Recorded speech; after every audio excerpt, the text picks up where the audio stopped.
Hi, my name is Aidan Sullivan. I'm Vice President of Photo Assignment for Getty Images. Thank you for joining us today. The visual image in all forms has never been so important or relevant in our society and culture, arguably replacing the written word as the primary vehicle of communication. Behind every photograph, there's a story. Whether these stories are told by one of our photographers, filmmakers or editors, one constant remains: the passion that all of us at Getty Images share for imagery of all types. Today we're going to give you a glimpse of what goes into the making of an award-winning, iconic image. In this, our first podcast, our Chief Executive and co-founder of Getty Images, Jonathan Klein, talks with Spencer Platt, one of our intrepid news photographers, who has just won the coveted World Press Photo Picture of the Year award.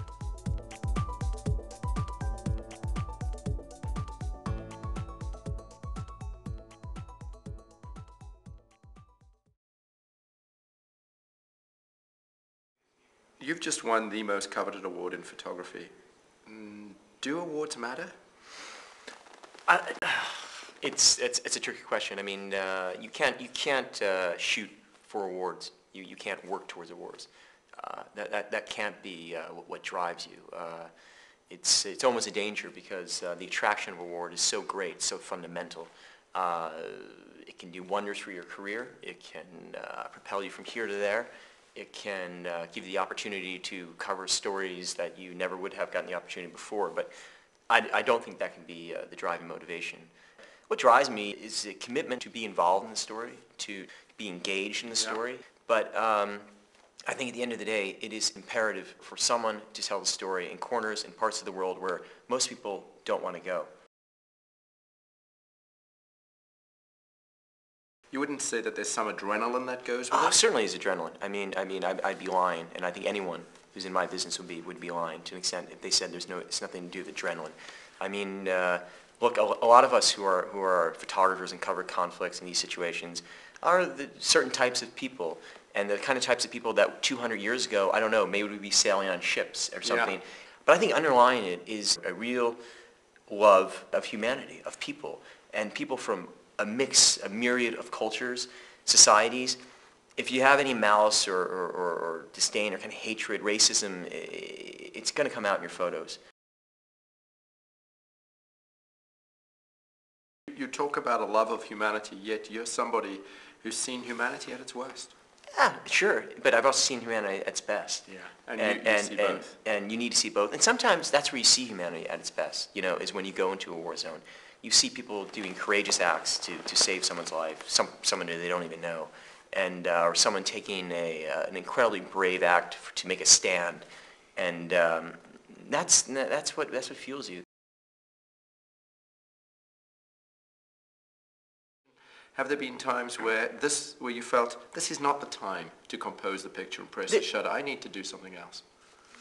There are those times, but I think when those times do happen, you do have to sit and question. And people, they need food, they need water, they need medical assistance. There's none of that. I show up. All I have is a camera. And they look at you and they assume that you're a doctor, from an aid organization, you're going to give them some money, some food.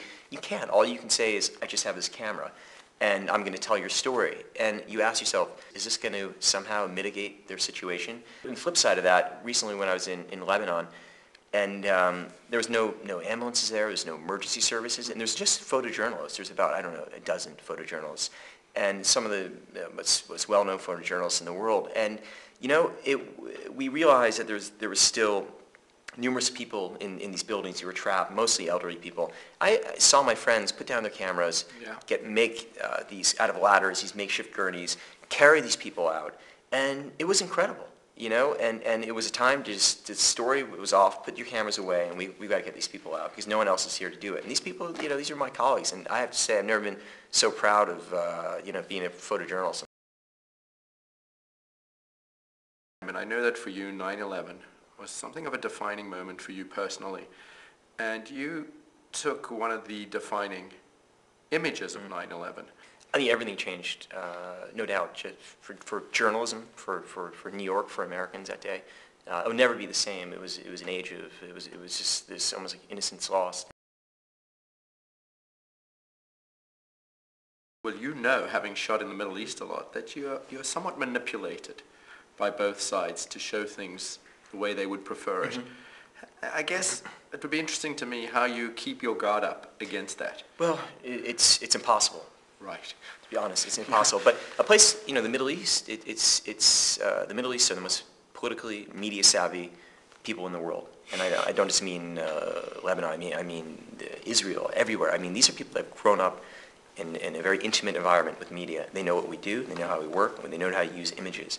And when you're covering these situations, whether it be a funeral or a bomb blast somewhere, you always have to really be aware of when the situation is being done for you, when it turns into somehow propaganda, and when it is real news. There were 78,000 or so images submitted for World Press, give or take. And this was chosen as the winning image, and the image has a tremendous amount of complexity. Were you taken by surprise by some of the controversy around it? For me, controversy is good. I would not want to take an image where people just accept and move on. This image, people stop, people debate, people argue, they love it, they hate it, few people feel indifferent about it. Yep. Everyone seems to have an opinion on it. And in the media, if you pick up any newspaper any day or magazine, you used to seeing people from the Middle East they're not empowered. Mm-hmm. And these people have power. These are beautiful, sexy-looking people. They look like they have some spending power. Mm-hmm. And these people represent a dynamic and a very important part of the new Middle East. Yeah. And I think it's a refreshing view. It's also, in war, there's often beauty. War isn't just catastrophe. It just isn't ugliness. People get married. People put on beautiful clothes. People go out in a car, a Mini Cooper, whatever. I mean, that's part of war. And I think the juxtaposition there with the rubble and this youth that stands against death is intriguing. One of the reasons that was so shocking is that we never get that view of the Middle East. Yet people who know the Middle East very well say that scene which you shot is not that uncommon. No. You caught it beautifully. And one of the things we haven't talked about is the technical skill which comes in what you do. Is that second nature now to compose the shot? It's certainly second nature. I mean, that I don't even remember composing it. I think, I like to say that there's a huge element of luck that goes into it. But I think for me, it's just patience. Really having patience. And in a story like that, it's moving so quickly. It was a big day. I knew it would be the dominant headlines of tomorrow's news. And I had a feeling that I didn't have the picture yet. And I had a couple of colleagues who were with me earlier in the day, and they decided to go back to the hotel to file. And I just said, I got to stay a little while. And it happened. It happened. But, you're in these war zones. You're in a place like this. You're tired. You're fatigued by the sun. You're hungry, whatever. You want to just get back to your hotel often and get the story out and have a lunch or whatever, be done. But you've always got to remind yourself to go a little deeper, to go a little harder, to push. If you weren't a photographer or a professional cyclist, what would you do? That would be it. Nothing. I don't know.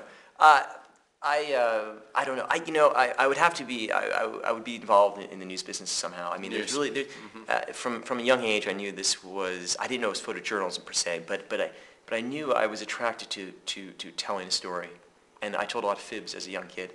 But I knew I had to be involved in stories and travel and seeing in other cultures and witnessing. Also, as being a part of history, witnessing history. Yeah. That's I want to look back and however just be able to say that I was there.